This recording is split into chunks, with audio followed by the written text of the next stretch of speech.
All right, Chicago Hockey Radio, Friday. Justin Lynch, Lee Grassman, Tassos Kirkos, Raven Gasser producing today.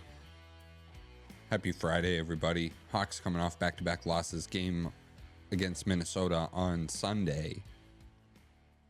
Boys, we get Friday and Saturday off. No post games this weekend. It's Friday once again. How's everybody feeling? I know we'll get into the Hawks and all the, but we told ourselves before we started that we had to keep the vibes up today, and we even though things aren't great with the hockey club right now, not the Utah Hockey Club, the Chicago team here, the Blackhawks. We'll remain positive. How's everybody feeling, Justin? Oh, good. Yeah, I mean, it's Friday, so any day it's Friday, it's impossible not to feel good, right? Got the weekend coming up here, so that's another positive too. Hawks game on Sunday, so a couple of days to reset, kind of reflect. I think we could use a break for this team for 2 days after, the last two nights that we had to witness. But no, I mean, I think still positive, right? And there's still, good signs, and I think we'll turn the ship around. Yeah. I'm glad it's Friday. I'm off today, which is awesome. Got to go in to work actually for a little wine tasting, which there are worse things to do. So that'll be fun. Excited to just hang out for the rest of the day, to be honest with you. So I guess I can't complain. Yeah, Hawks obviously kind of stunk yesterday again, but there was a good Thursday night football game on. We ended the stream last night with like 30 seconds left right after the Bengals scored. And instead of kicking the extra point to tie the game, they went for two and missed. And it was like, what the are you doing? So that was pretty fun. That was funny. Good watch. But yeah, I guess outside of Blackhawks hockey, can't complain. Any plans for the weekend? Well, I am. I think probably just gonna chill Saturday, but Sunday does make me nervous because we not only have the Blackhawks, we have the Bears too. So you have two Chicago sports teams ready to disappoint us again. But hopefully we can right the ship a little bit. I mean, Bears probably should beat the Patriots, but nothing is certain with Bears football. Blackhawks, Minnesota Wild, it's a tough matchup. We'll get more into it later, but yeah, hopefully they won't ruin the weekend. But at least until then, we'll have some nice relaxation. I think I don't have much plans. Just we'll see what happens. Spontaneous. Yeah.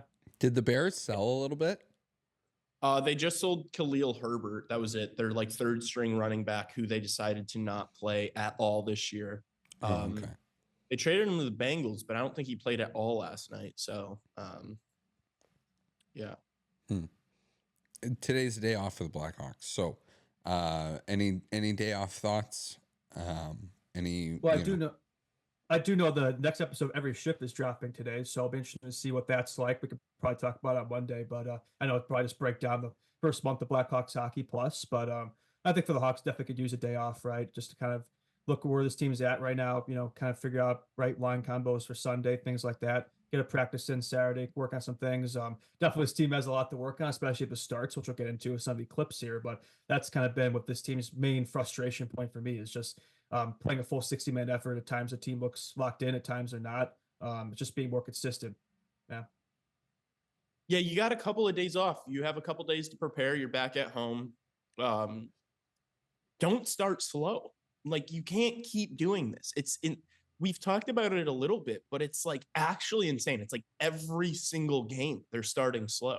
And it's like, this is not an issue that you can kind of just shrug off. And it's like from the top down, like from the coaching staff to the players, like everybody's liable for this. And you'd like to see some accountability. And I don't know, from what I heard from Richardson, it's not really what I want to be hearing from him. He does seem to be shrugging off a bit in his response. It's a little concerning that he's not worried that the sky is falling, like this is a bad issue. You can't just be like, oh, I thought we actually played pretty well in the first. It's like, did you? I don't think we were watching the same game. I would love to see the stats, first period shot stats for the season. Like, we're probably getting outshot, like, easily 2-1, but it might be more than that. Like, definitely in the first period. Third period, I think we've been getting a lot of chances. I think this tends to be our best but that's period. not the issue. We've been fine in the third period. We're starting every single game on our back feet. Like, it's horrible. Yeah, it's You definitely frustrating to watch. It's a very fixable issue. Yeah, it's like if you just show up and start how you are, like you're gonna win more games. Like Or at least you can't consistently win games taking 2 of 3 periods off. That's not how you like do anything in life, let alone, pro sports. You can't just not try for half of it. think of the Hawks, it takes the opposing team to break through until they finally start waking up and showing up. It's like they need that kick of ass to get going, but it's like they should be doing that right from the puck drop. I don't know what it is that they just can't figure that out. Well, what they need to be doing, if any of these guys are like superstitious, like if I'm the coach, if any of these guys are superstitious, if they have pregame rituals, whatever they do, I would tell all of them stop doing it because you all suck at the start of the game. Like if you're playing soccer before the game, play football. Stop playing soccer. Or like, like if you're doing little like, I don't know, all these guys have like, oh, wear the same pair of socks. Wash the socks. Like do something different, bro, because this is not working at all. Take some smelling salts. I don't know what the is going on, but stop doing what you're doing now because it hasn't worked a single game. They've started every single game slow. It's not just like every other game they have a rocky start, first 5 minutes. It's like, no, you're taking off the entire first period every single game. The smelling salts are the answer. Those things, I swear to God, some of those high school games, man, though, that stuff will work, I tell you. Yeah. So I'm on Money Puck right now. Just looking at some of the analytics that they have available there. Lot of interesting stuff here, boys. And it's like some of it's like you gotta like the advanced analytics stuff is you have to really parse through it and see where teams are and what they really mean. The one thing that like a lot of people, PDO is a little bit out of an outdated thing, but it is still kind of relevant. It hints at puck luck a lot. That's penalty kill plus power play. And normally it hovers around 100. The Hawks are at 99.1. That's close enough to 100 that it's you think it's pretty sustainable, the level of play that they're at, right? Which isn't great, but it also means like kind of the things that I've been saying a little bit, not to toot my own horn here, but that they've been playing good hockey. It's just the players that they have to play the style of hockey that they're playing isn't good enough, right? It's not the right players for the system that Richardson's instilled. Yeah. Yeah. But I think it is like, the Hawks are plucky in some of these things, like, but normally like, when a team has a really low PDO, like you can expect them to maybe get a little bit. The one thing I will say though is the Hawks shooting percentage as a team is really low. I want to find it again. But it's really low. Let me see here. That does not surprise me at all. It's like they're getting chances, but they're not high quality looks for the most part. Their shooting percentage is 9.18%. Anything below 10, that's probably pretty low. Money Puck says their shooting percentage on shots on goal is 7.27. Oh, that's even worse. I mean, where is that in the league? Is there like a ranking for that? That's got to be down there. It is. Normally like I see a lot of teams in like the 9s, the 10s. Anaheim's at 5. You got to do all situations. Okay, well, shooting percentage on all shot attempts, the Hawks shooting percentage is 3.55. Woof. Yikes. Woof. That is correct. But that's like block or yeah. Or that's shots that are blocked too, I think. Well, I talk about shooting percentage. Connor Bedard, 3 goals and 50 shots, shooting 6%. So you got to think that's going to go up, right? Some of that's puck luck, some of that, maybe some of it's shot selection, right? Like some of these players, I feel like they're shooting up high too much of the goalie's chest. Like shoot low for tips, more of that. Especially Bedard. I feel like he's always going like blocker or glove side. Like try to switch up a bit. It seems like the goalie just got it down. Yeah. Yeah, I wanted to see what a lot of the only advanced stats I really like are like a lot of the expected goals for metrics and goals for, goals against, because that's a good way to like condense basically all that they've gotten. The Hawks are pretty good. They're not getting goaltending that's like stealing them wins, but it's also hard to have a goaltender really steal you a win sometimes when you're putting together efforts like some of the efforts the Hawks have put up this season. You're not going to get like Peter Mrazek hasn't stolen a game. He's kept you in games, but he's not stolen you a game, let alone 3, right? Like you look at the difference between that and like a Connor Hellebuck, who's like back-to-back shutouts, right? 3 on the season. Guy's dominant. Like that guy steals you wins on nights if you're the Jets, who are 13-1. I just don't think this team's good enough for a goaltender to do that. Like Mrazek side, but like they're good goalies, like you said, they'll keep you in the games, but they're not going to steal you then. But then we have the offense that's not producing. Like the last 2 games, the offense has 2 goals, 1 goal in each game. It's like at that point, it doesn't matter if the goalie does, right? I mean, each game we've been in, we've had a chance to win, but the offense isn't able to break through and have to be able to reward the goaltender for keeping them in the games. That's a tricky part, right? Yeah. What else did you guys take away from this weekend's games? For the Hawks, yeah. I mean, it's just this week's game. Sorry, not this weekend. Yeah, it just felt like it felt like both games are broken records and reruns of each other. It felt like I was watching the same game last night as the Wings game. Just too flat at times, and just not consistent efforts. That's a frustrating thing. And just not be able to break through an offense. We got to score more goals here. Just more contributions for the rest of the lineup, right? Get line combos that work consistently. That's been a tricky thing at these games, is finding out the combos that work. It feels like every game we have to switch it up because nothing works consistently, and that's kind of something I got to figure out for sure. Yeah, for yesterday's game, it feels like those first 2 periods I'm watching, and it's like this team's we're not even going to score tonight. Like it genuinely, like we could not get any sort of sustained pressure. It didn't look like there was a single player, including Bedard. Like there was not a single player or line that looked like, oh, like when he's on the puck, something's going to happen. It's like they all looked bad. And sometimes you just like when teams start out flat, you kind of need that guy or that line to kind of get you going a little bit. Whether it's even if it's not a goal, if it's just some good sustained offense. We have none of that. It's like when this team is not going, they don't have anybody that can like be that spark. And so that makes me, I can't help but like feel like what Tassos has been saying for a couple weeks, like you gotta maybe do something, whether it's bringing in a player or bringing some players up. Like it's happening every single game where it's like we just don't get a spark until it's too late. Frank the Tank. Frank the Tank. Call up Frank the Tank, Nazar. I will keep saying it every show until it happens. Yeah, I agree. I'm with you there. So I was trying to get to this Athletic article that I guess, I don't know if any of you guys have the Athletic. I occasionally check in on that. Yeah. So the Road to the NHL Winter Classic TV series is going to be returning. That's kind of cool.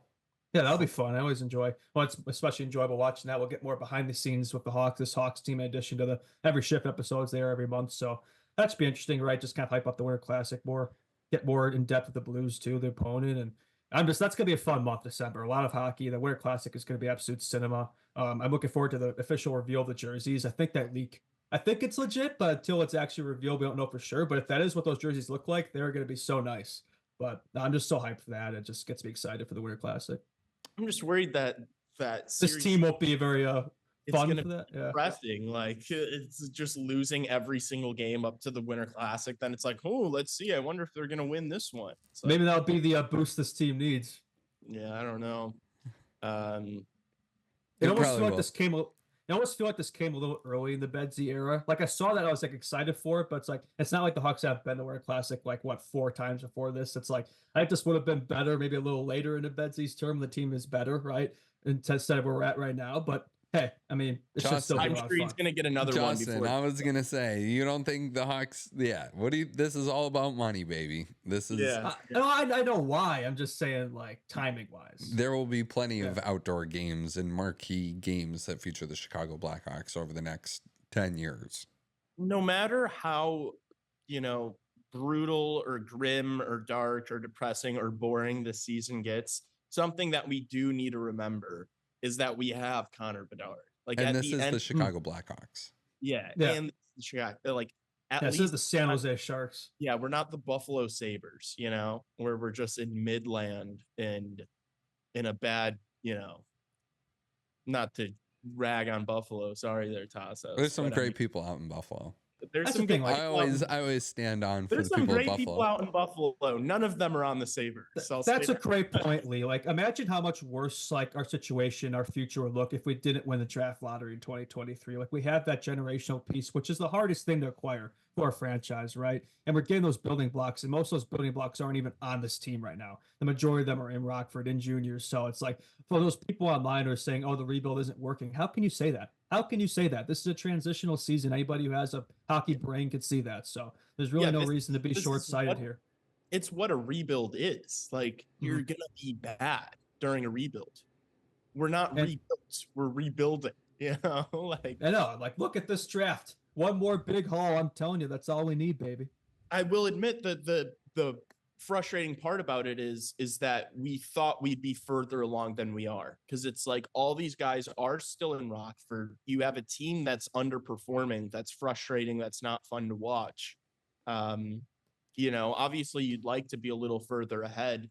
And I do feel like there's some stuff our front office can do to speed this along a little bit. I'm not saying we need to be winning the Stanley Cup next year, but we should be flirting with a wild card spot next year. No, like Next year, yeah. I mean, there's some people would say, but no, this year's team is not sniffing any sort of wild card or anything. I know there's some people who think that there's absolutely no chance that's happening, but I think just being better, right? I think we've seen that. I know the results don't fully reflect it, but this is a team like on paper that should be, I don't know, 10, like also you're 5 smart. wins better, 15, 20 more points better. Like that's not asking for a lot. And 5-9-1, I'd say isn't quite living up to that so far, 15 games in the season. But here's the interesting narrative. Remember how bad the Hawks were away last year? They won 7 away games all of last season, 20 consecutive losses at one point. The Hawks are 4-5-1 away, nearly 500, and they're 1-4 at home. So this year's Hawks team, I don't know what it is, why we play better on the road versus home, but that was not the case last year. But I don't know what's up with that. That's if you guys find anything interesting about that. They're it's a bunch of middle of the pack players that are making $4+ million. They're enjoying it at home a little too much, maybe. I don't know. It is something worth noting, like that's strange. It's not They like won 7 away games all last season. We're already halfway above that. the United Center, obviously it's not at its peak right now. Like we're not in that middle of the 10-year sellout streak or whatever we had during the Kane Tays era, but it's like it's definitely not the quietest building in the league right now, And people are showing up, right? I think like 18,500 or something is the average. So they're not selling it out really necessarily, but they're close. It's better than a lot of teams that worse situations. I don't know if you've been watching the Sharks, like nobody's showing up to those games, which is a shame because Macklin Celebrini playing pretty good over there. So, yeah. Yeah, he sniped 2 goals last night. Yeah. He has as much goals as Connor Bedard this season. Yikes. In 3 games. Yeah. Although I do want to segue that. I have seen a lot of dialogue online. And it's kind of pissing me off. I'm not going to lie. I'd be lying to you if I claimed. Look, I'd be lying to you if I claimed I was fully happy with the way Betsy's played through 15 games. But he has 3 goals, but he has 10 assists. He has 13 points. I don't call that a sophomore slump. He's producing point per game wise the same way it was last season. A slump would be getting worse, but Betsy's around the same. I guess if a team add in these pieces, you expect improvement. I think it'll come, but I think offense-wise, he's kind of producing around the same rate, not goal scoring, but just, assists and everything. But I think the rest of his game has been so much better this season. I think he's showing that signs of a breakthrough. And it's like, so I think I want to pump the brakes on the sophomore slump narrative. I think Betsy's playing fine. I think you want to see more goals. I think we could all agree on that. But I think he's doing the best of what he can in this team, which is basically surrounded by middle 6 players, nobody even close to him talent-wise, which is, so I think he's doing the best of what he's got, is what I'm saying. I don't know. I don't think there's any reason to be worried about Bedard. I think he's playing well. Yeah, no, I'm not worried about Bedard. I think he's gonna be just fine. It's the team around him. It's clearly not enough guys to put the puck in the net that do it enough to be able to there's just not enough of those guys on this team. Clearly, Taylor Hall is looking like he's just, I don't know what's going on with him. It looks like he's doing too much a lot of the time, and it's just he fell on his rear end a couple of times last night, and I don't know. It looks rough out there, and I think maybe playing him with 98 might be a bit of a jolt to the system that might get him going and maybe see him He's cut definitely not close. as thickest in the game. Yeah. Yeah, sorry, you cut out there, but yeah, I think it would be a good way to get him going a little bit and have him maybe recreate that Jack Eichel sort of connection in Buffalo. And I don't know. I would love to see them try and mix and match these lines a bit more and try and get other guys producing. Like Bertuzzi's been scoring a little bit, but it's still not enough near where like it should be. And these starts have to be a lot better. And I think if anything's indicative of the coach, I know you guys have been like harping on Richardson a little bit when you guys get the chance, but especially Lee, but you just kind of got to like take it in stride, right? With the good that he's done and maybe sort of see if he does the things that he should be doing, like trying some of these line combos that we've been spitting out there and what they do as far as like, and I don't know if I think more of this roster construction is management than Richardson too. So I don't know. Yeah, I think it's fair to say. I think it's a two-way street, right? I think Davidson probably look at it right now, and I don't know if he'd be fully satisfied with what we're seeing on the ice. I think he had a quote from Ben Pope where it's like he doesn't really see faults with Richardson at the moment. I think he said he's like doing the best of what he's got here. So from that standpoint, it makes it sound like his job is safe. But sometimes at Davidson, he doesn't necessarily mean what he says. But we'll see. It's a two-way street. It's not just Richardson, right? I think he's probably he's working for what he's got, but I do think what he's got is a hell of a lot better than the last two seasons. And so far, it looks like we're watching a rerun of last season. It just seems stale on the ice, and that's a frustrating thing from a fan perspective. How much more can you mix up the lines, though? He's doing it every game. Maybe try Hall and Bertuzzi up there at Bedard. I'm not sure if that was what Tassos was saying. I cut up for a second, so I didn't really hear the argument, but I think that's what he was referring to. It was, yeah. I thought that was. But yeah, those are two players. I think they've had a slow start. So I think Bertuzzi started to get cooking here, and maybe try him at Beds. He could get him the puck better, and that probably help out his production too, right? So puck possession wise, yeah. Yeah, and then give us a really good second line. Give us a really good second line. Yeah, like Kurashev, Reichel, Tavo. That could be a good second line. Yeah, for sure. Hall, Bedard, Bertuzzi. There you go. There's your top six. We solved the problems. I think something here needs to break one way or the other. But everybody kind of gets a couple of days to sort of decompress too and recharge and get away from it all. And I'm almost positive the Blackhawks have a day off today. I don't know, Raven, if maybe we could get a confirmation on that if the Blackhawks are off today. They're home Sunday, right? They are home on Sunday, yes. Okay, yeah. So yeah, they'll be fine. Yeah, they should definitely get the day off. Then Saturday, I imagine. They'll practice. What a weird schedule, man. Like they have this long road trip, and they finally get back home Wednesday. Then they're on the road. Then they're back home. It's like, man, really wishy-washy over there. Yeah. Yeah. Martinez and Brossoit timelines both pushed back a little bit. Brossoit feels like he's been getting pushed back every single week. Like I remember at the start of the season, it was like, yeah, maybe on the shorter end of 2 weeks. And it's like, that wasn't even close. It's like, what is this? I think it was 6 to 8. So they made it sound like he might only miss like a week of NHL action. And a month later, he's still out. Do they say how long they pushed it back, or no, is there a timeline or anything? Yeah, both of them November 14th. November 14th. They were both supposed to be back another week about 2 days ago. Another week. Wow, that's interesting. I mean, honestly, though, like I'm not that upset with that because like it gives Soderberg more time. The way he's looked, I think he deserves more action. So maybe that's a part of it. It's like they don't want to rush him back, and the way Arvidsson playing, there's really no reason to. Martinez, though, I'm a little surprised by it. I thought that wasn't going to be. It made it sound like it was going to be a day-to-day thing at first, and now it's like a few weeks later, he's still out. So I think the defense could use him right now, to be honest with you. Not much offense in that back end. There is no practice today. Yeah, so they are off today. That makes sense. Not surprised. Yeah, in this article, this is from Rob Couch, Yahoo Sports, saying that he thinks Isaac Phillips will be sent down after Martinez is back. Also mentions also mentions the Soderblom situation here too. Once Brossoit is ready to go, right? What to do about Arvid Soderblom? That's the tricky thing. He hasn't really had a bad game. I mean, he's only played 4 games, but all of them have been solid, right? He deserves more than one win the way he's played. Like 227 GAA and then 933 save percentage. I mean, that's pretty impressive. I wouldn't be surprised if Brossois comes back and Soderblom sent down, and then Brossois has a couple of bad starts early just because he hasn't played in months, you know? I'd imagine it's going to be a little difficult to, get right back out there, especially with a team that's conceding like at least 30 shots a game. So we'll see how that goes. That might be a couple of scheduled losses, but You think the Blackhawks might carry 3 goalies for a little bit, or do you think they don't have the roster space for it? They could do that, but then it's like you got to send another player down, and who's that, right? That's a tricky thing. I think they could, though. That's definitely a dilemma that they'll have to face for sure. Interesting. Thoughts on Minnesota Sunday?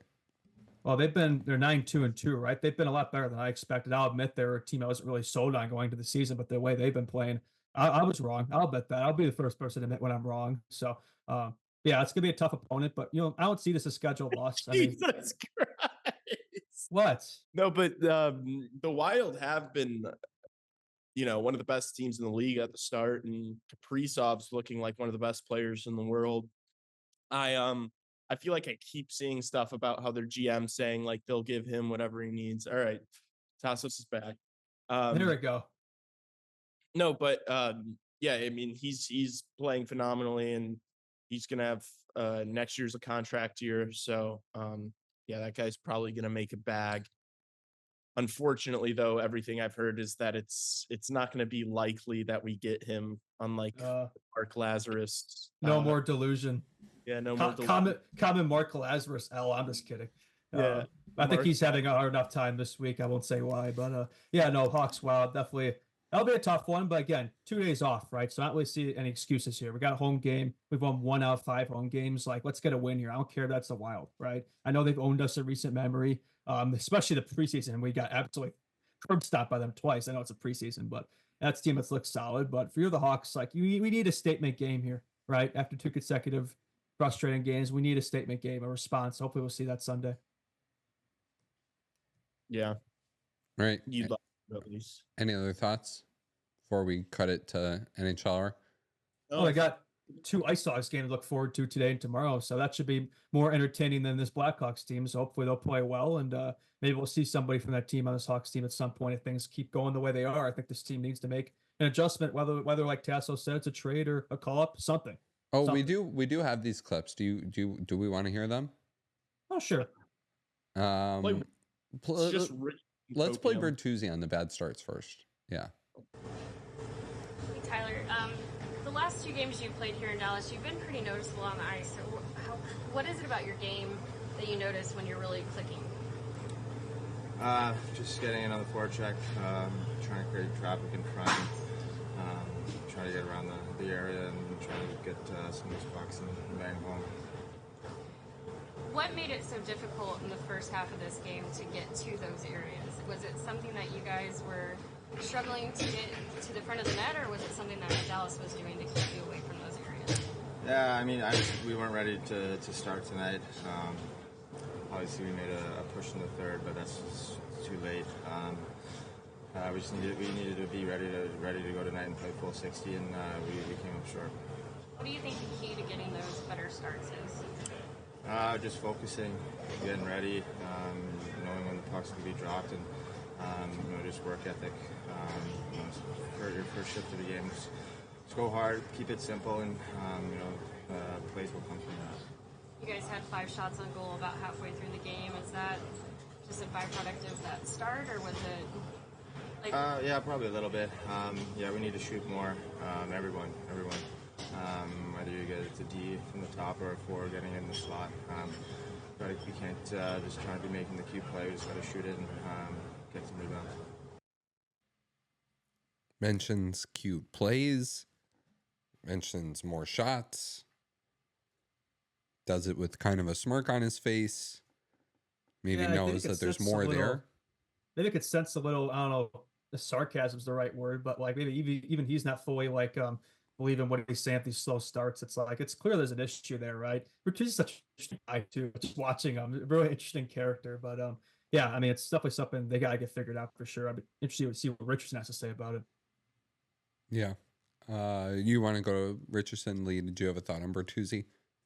It's just like I honestly liked his comments more than Richardson's. Like More honest.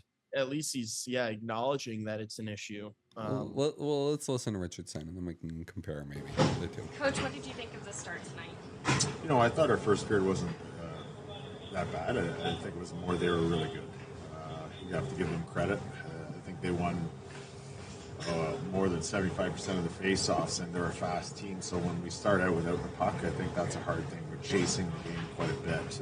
But I thought we hung in there in the first, and Arvid, our goaltender, gave us a great game to give us a chance at the end with a couple good chances with the goalie out. But it was very much the same as the outcome as last time we were there a week ago or so.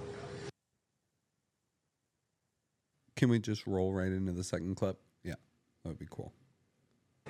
I think coaches are always going to find that, but I think our team, what I really like about the character of our team, the players, meaning that they're not taking any moral victories anymore. We're taking a step past that this year, and we're not happy, and we're just going to take this and put this intensity that we had in the third period and bring it to the next game. And I've liked our character and our pushback after a game like this all year long, so I'm expecting that again from our players.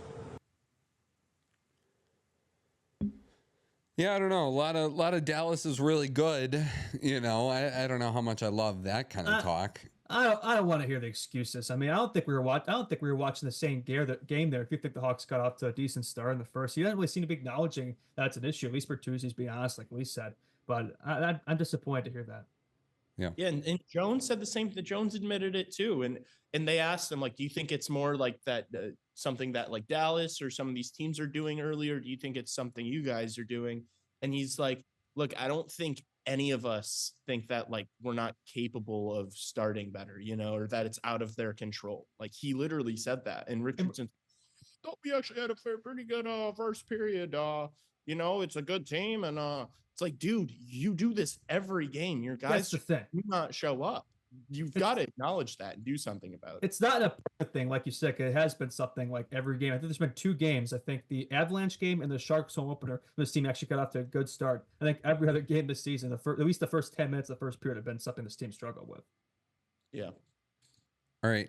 We got a jet. We're going to hit a quick break, and we'll come back with NHL Hour. So keep it here on the other side. Friday on Chicago Hockey Radio. Justin Lynch, Lee Grossman, Tassos Kirkos, Raven Gasser. Raven gas me up.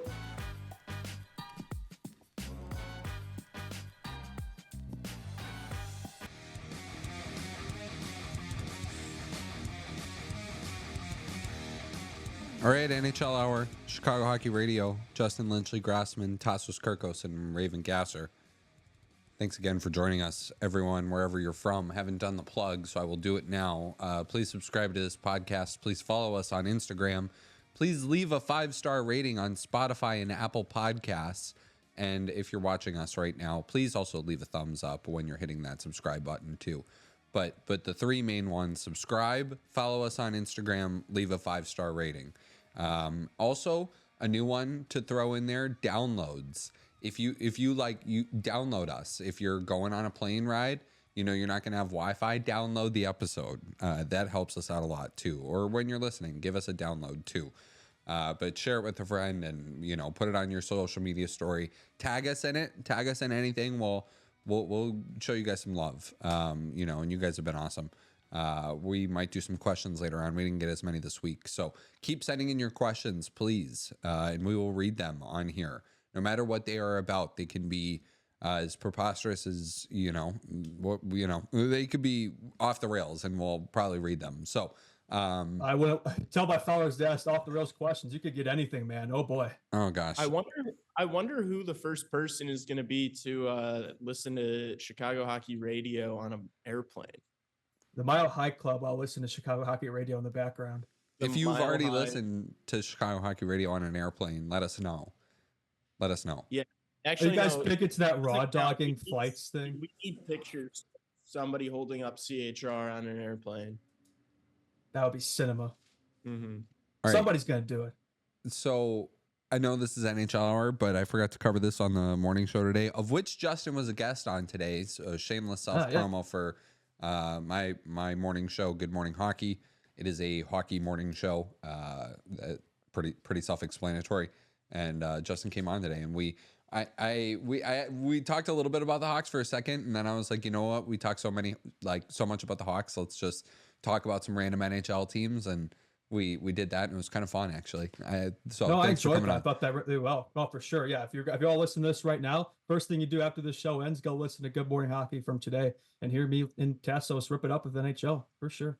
Yeah, and everybody's been beauties when we asked to like and subscribe and follow us and leave 5-star ratings. Like, people do that, and people have been even doing that on the morning show. So everybody, and they're coming from here, I'm pretty sure. So everybody is, great that does that. Super kind to you. You guys are great.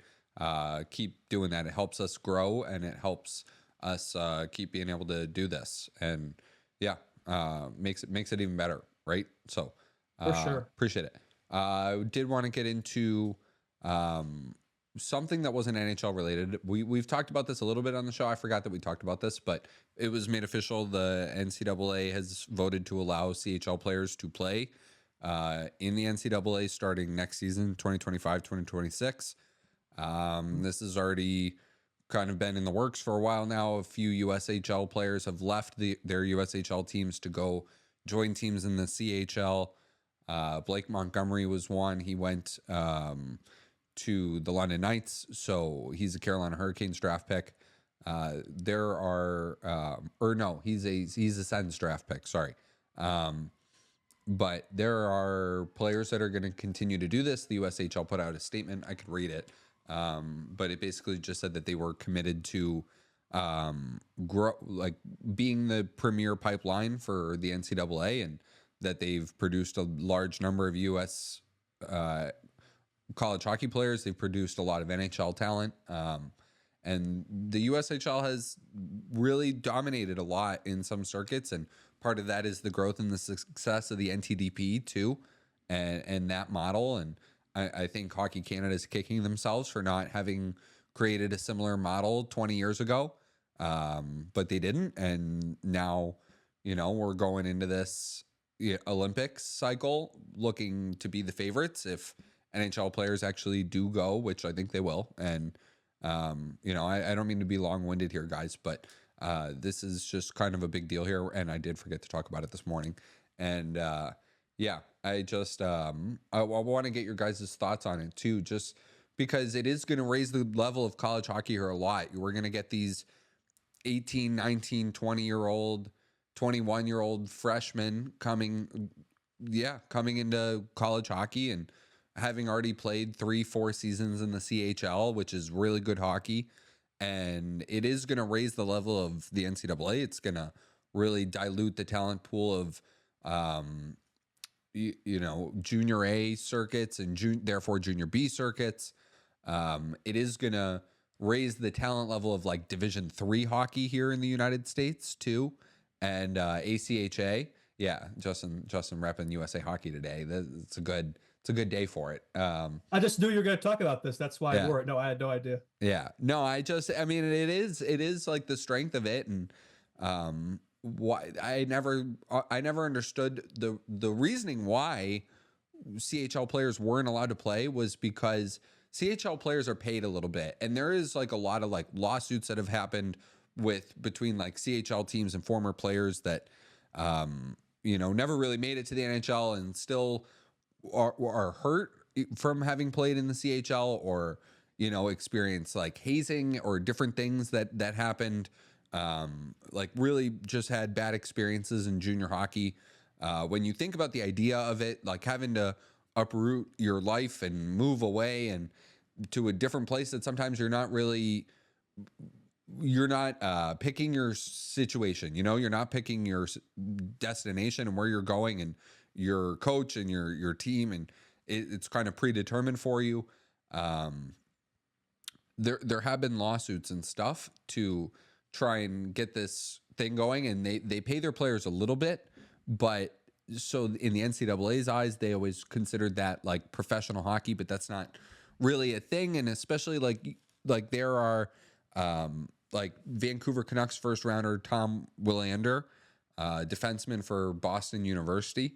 He played pro hockey in Sweden, and then he went over to Boston University. So why was that allowed? And I don't know. So I just had a lot to say about this, and I want to hear what Justin has to say, and I want to hear what Lee has to say. But this is kind of a big deal, and if people don't think of it, like, hockey is on the up and up. That's why we're doing this show. That's why yes, the Blackhawks are on the up and up, but hockey in general as a sport, I think, is growing and has a real opportunity here to like be popular at the college level. And March Madness is like next level, and college football is the next level, but college hockey has an opportunity to be really, really good too. No, I think this is a huge W for college hockey, as you say, the NCAA. I think if it wasn't already clear, I think we alluded to this before, like prior on the show. If it wasn't already clear that college hockey has started to overtake the CHL in terms of the top development ground for young players to make it to the NHL, I think this news is another big indicator of that. You're going to see more of that. You're going to see more of that great migration from Canada to the U.S. to play some college hockey, and it's going to be big. It's going to improve the quality of play in the NCAA. And it's a thing that's going to be a great thing for USA Hockey too. Not just USA Hockey, but just the quality of play for college hockey. I think there's tremendous potential. We know the Frozen Four, but like, I think you can increase that, as you say, in kind of more of a March Madness style tournament, right? Make a bigger deal of it. I think it's big for these players. Like, what's Gavin McKenna going to do? Is he going to stay in the CHL? Is he going to play NCAA next year, right? So it's going to improve the quality of play up there. It's going to be, I think, a positive for definitely the development of players. Because it's more of this backup plan, right? You have something to fall back on if your hockey career doesn't work out. I'll be honest, I didn't know that CHL players get paid. I can't imagine that's a big paycheck though. It's probably next to nothing. But it is. It is. It's like minimum wage, Canadian minimum wage. I'm pretty sure. Yeah, it's just college hockey. It's you just got more. You got more to fall back on. I think the quality of play is better. Playing against men, right? Less games, but more practices, and I just think it's a lot of benefits compared to the CHL in terms of development. I think you're going to see more players go down there as a result of that. Yeah. I think you're also going to get like a lot of younger players. Sorry, Lee, I'm going to throw it to you too, but I think you're going to get like the CHL is because a lot of people think the CHL is going to be hurt by this, and I think they will be a little bit. You're going to lose some of the better older players maybe that might have stuck around, but you might be keeping some of the better younger players, right? Maybe it opens up more opportunities for guys like in the OJHL, like the lower kind of leagues, to kind of step up, right, into the big teams. But there's so much talent in Canada. I don't think they're going to be. It might be a small. It'll be a loss, but I think there'll still be enough talent there where the CHL will still be strong. But I think it's just big for the NCAA, right, for sure. Yeah, it's just. Sorry, you first. I don't really have too much to add. I was just gonna say, like, it's already felt like the past couple years the NCAA has become like where all the top picks end up being. Like, they dominate as far as like share of first round picks, and now it's going to be even more so. So yeah, I hope that if the Frozen Four could turn into something a little bigger than it even is right now, I think that would be sick. Just because I think you have potential. Like college hockey atmospheres are so sick. And obviously, like, pretty much all college sports atmospheres are in many cases better than professional sports atmospheres. And it's no different for hockey. And one thing that I would at least like them to see change about like the Frozen Four is for at least like stop with the neutral site bullshit. Like, maybe if you want to do like the final, the semifinals and the finals at a neutral site, sure. But it's like, why wouldn't you want the first round being at Michigan, being at Wisconsin? Like, that works for basketball, football, but not hockey. Yeah. So that could be sick, and if the talent is just like in a couple years, it's just ridiculous. And then you get home site games in the Frozen Four, like, oh my gosh, college hockey could be like must watch television. Like all these big, streaming companies, I think, will look to try to start picking it up. Yeah. Do you guys think that the United States Hockey League, the USHL, should join the CHL as like the fourth league under the CHL? Oh, that's interesting. I mean, the USHL has been a rise. I will say that. I feel like it's become more of a stomping ground there. That would probably help the CHL situation out a little bit too, right? I think there's a loss with this move. Them adding them into it would definitely help out a lot. But how would that work? Because it's CHL Canadian Hockey League at the USHL. Well, That'd I be mean, the interesting. U.S. or there are U.S. teams in the CHL. The Western There Hockey are, League has a whole U.S. Portland and division. yeah, Yeah, Erie. Yeah, you're right. You're yeah. right. There's So I guess it Erie, work out. Saginaw. Yeah. The Saginaw Spirit are the reigning Memorial Cup champions. So That's right. the U.S. owns the Memorial Cup this year, right now. Mm-hmm. The Seattle Um, Thunderbirds, yeah, I could say. yeah. So, um, just an interesting kind of token discussion here. I figured we'd have on the side. It is like a big deal here, and if the USHL did decide to do something like that, I've heard there's talks about it, or even maybe just them competing for the Memorial Cup too. Oh, that would add that definitely increase into that tournament as well. I mean, World Cup's already fun enough as it is. You add more teams into that. That could be cinema. Yeah, it would be a lot of fun. All right. I thought that would be fun. Justin, do you got to head out of here? Maybe a couple more minutes. Yeah. Yeah. All right. Where do you guys want to head here? Head of the weekend? Yeah, sure. How about we can Crosby talk about Ovechkin tonight? Crosby Ovechkin, 70th time those two have played against each other. What's That's the all-time record there? That's got to be pretty even. I would imagine maybe a slight edge to Crosby. Ooh, I don't know. I don't Yeah. have that off the top. Or I just stats-wise, I was tapped out at 7. They played each other 70 times. Yeah. That's it was nice when it was 69, but now 70. But no, that should be fun. Two teams in very different situations right now. Like I kind of thought both would be in the situation the Pens are in, but the Capitals have definitely exceeded my expectations. Like 9-3 now, they're a wagon, and I would say I did not expect that. So we'll see how long it lasts. But Penguins are kind of playing the way I thought. I was not so on that team, and they're kind of. I'm not surprised at where they're at right now. Yeah, I honestly would have thought that it would be switched though. Like if you told me that one Really? of these teams were going to be playing pretty well at the start of the season, I would have guessed that it would be Pittsburgh.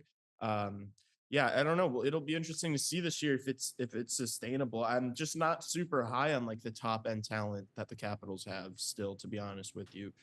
But so far, I mean, 9-3, you can't really argue with that. Dylan Strome is the answer. I always felt he had some untapped potential here. It is a show. He did lose him for nothing, right? That's a rare Davidson L, and not getting something back from the deadline like it did for Hagel, and just left it for agency for nothing to the Caps. And boy, has he been a good fit there, and he's definitely helped Ovi out a lot. I mean, he's having a renaissance season once again. Every time we think Ovechkin starts to show some age and is washed, he always brings you right back in. That guy's the next Yager, man. I'm telling you, he's gonna be playing until he gets 1,000 at this right now. Probably hyperbole, but he's gonna get that goals record. Yeah, he's got 8 and 8 right now. He's got 8 goals, 8 assists. The great 8. Wow, very, very funny. 8 and 8. All right, I actually gotta get going now, but I will see you guys Sunday for the post game show. All right. See you Sunday. Adios. Tassos, did you see the Panthers absolutely dog walk the Preds yesterday? Yeah, I did. I wanted to ask you one more thing about Alex Ovechkin first while we were on it, though. Go ahead. Do you think that there's a chance that if he breaks the record this year, if he does it, do you think he leaves the NHL this year? I don't know. I guess I don't really know anything about him, like what he's kind of said personally. I don't know, where his head's at. Like, is he one of these guys that maybe kind of wants to play for as long as he can? I guess I've not really paid too much attention to the rhetoric regarding his career. What do you feel strongly one way or another there? I mean, I would love to see him play as long as he could, and I think it would be a ton of fun. And he could maybe hit 1,000 goals if he kept pushing and pushing, but it might be a case where he goes over there and plays for a few years and lives with his family over there, and Russia. Yeah, and I could totally see that too. Maybe there's I think he has another year. Could you look up, Raven, how many years Alex Ovechkin has left on his contract? I think it's another year or two after this one. Crazy. But it is crazy, dude. That if he does, I think there was a point where it looked like he might slow down and it might take him a bit longer. And I don't think he's necessarily going to finish it this year. Like it might take him until early next season, but he could totally get it done. He goes into free agency in 2026. So one One year more after year this. after this one. He's got one more year. He Yeah. could walk away from it. He could, but also I don't know. I have this. I love when I see like guys towards the end of their career like going to different teams to try to ring chase. Like that would be kind of cool. So Ovechkin go slide in on some like contender. Like imagine he slid in on Dallas and then just like played on the power play and like the third line. That'd be awesome. That'd be sick. You know. It would never happen. I know. I wanted Sid to do it too, just like shake up the hockey world a little bit. Like, but you can tell that like clearly these guys have allegiances to the teams that draft them. You saw the same thing with Sid and even Kane. Like Kane left, but Kane did. We talked about this, but Kane didn't want to leave. So I doubt that a franchise guy like that will play anywhere else. And yeah, like you said, I'd probably more likely that he'd go play in Russia for a couple years than play anywhere else in the NHL, but a man can dream. Some guys do it. Henrik Lundqvist did it. Remember, he signed with the Capitals, but they never played. Yeah. Like some guys do it. Tom Brady did it. True. Tom Brady. Brady's though. He's what? He's the GOAT. Yeah. And he did it. All right. Thoughts on Saturday before we wrap? Do you have any thoughts? There's some good games. Canadians, Maple Leafs. Red Wings, Rangers should be a good one. Oilers, Canucks at night. That'll be fun. I think the Oilers are going to turn it around. I'm not sold on that. On them being slow and bad. They will. I didn't say they were slow and bad. I said they were slow and their defense is weak. Wait, they have Drake Kajula? Yeah. I was surprised when I saw that too. We should do that one day. Maybe next week we do that. Like, does he or does he not play in the NHL still? That would be really fun. I also like that the idea of like we take turns drafting players, like niche players like Drake Kajula, that the average if you're having a draft and somebody throws out Drake Kajula, that's a pretty funny name to like think of. But I saw that earlier this week that he was on the Oilers, and if you had asked me before then if he was playing in the NHL, I would have said no. I thought I Googled because I saw a TikTok like a couple weeks ago of his team before the NHL. He was playing with Nick Schmaltz and who else was it? It was a CBS line, so it was Kajula, Schmaltz, and some other NHLer whose last name starts with B, and I can't think of it. When was this? It was like, I don't know if it was college hockey or juniors. At North Dakota. Yeah. Yeah. You should. Who was the other player on that? Oh, I could figure it out in a second. Yeah. Oh, who else was on that team? Fuck. This is great podcasting right now. Yeah, right. Really, really killer end to a Friday for everybody. Awesome. We're exhausted now. We're looking up old North Dakota. The weekend should be good. I'll Brooke Bossier. Brock Bossier. Brock Besser. Oh, Thank Brock God. Besser. Brock Besser. I don't know. I'm so bad with names, but I got it. Bossier. Brock Bessier. Brock Bessie. I don't know. No, Raven, that's kind of awesome because you combine like 3 NHL names in one. Let's go. One. Yeah, that's right. It was Brock Besser, Schmaltz, and Kajula. And they were like the best line in college hockey ever. Blackhawks legend. Drake Kajula. I don't know where we go from there. Yeah, I don't know. Just back to the thing of light Friday, Sunday games, heavy Saturday, Yeah. and that's kind of that. Ooh, Stars Jets on Saturday. That'll be a good one. That's going to be the game of the slate. 2:00 though. What? It's at 2:00. Yeah, a matinee. I'm gonna be working. I'm working Saturday and Sunday mornings. Well, then you'll have plenty of time to watch some nighttime hockey. Yeah, that's true. Yeah, some of these games. Flame Sabres at noon Central. Thank 1 p.m. local time in Buffalo. Set my alarm for that one. That's a tough one. Yeah. How are the Flames doing? Have they lost some games? 7-5 and 2? Yeah. 7-5 and There 2. you go. They lost last night to Boston in overtime. Brad Marchand. Yeah. They came back though. It was a good comeback effort. Nazem Kadri scored a sick goal. It was a good game by them, but Are they making the playoffs? no. But they're gonna put up a way better fight than a lot of people thought. Yeah, I do remember you saying that like teams in their position, whenever it was, had an 80% chance of making the playoffs. By Thanksgiving. If they hold this until Thanksgiving. You got to get to the American Thanksgiving mark. Yeah, because I mean, well, you just gotta. They're not going to catch any of those 3 teams in the Pacific, and so they're going to be fighting with some of these teams in the wild card.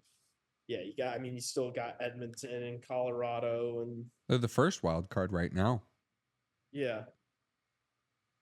But when you got Connor McDavid breathing down your neck, you're not gonna. I think that's more of a concern for Utah right now than it is for Calgary. Give me also a Battle of Alberta in the playoffs again. Yeah. Well, it won't happen because unless Edmonton literally does exactly what they do last year and go on like a 20-game win streak and then are able to finish like first and second or second. But I guess LA does have 15 games played. That just shows you how good Vegas is with only 13. Austin Matthews is out again tonight for the Maple Leafs with an upper body injury. So he will not play in the Hockey Hall of Fame game tonight against the Detroit Red Wings. Thoughts on the Hockey Hall of Fame induction? No thoughts. No thoughts. All right. Not even Jeremy Roenick? I thought that was like last year. Nope. That's That this year, happened buddy. Huh? Yeah, but we heard about that a while. Like I saw Yeah, they announced it like before.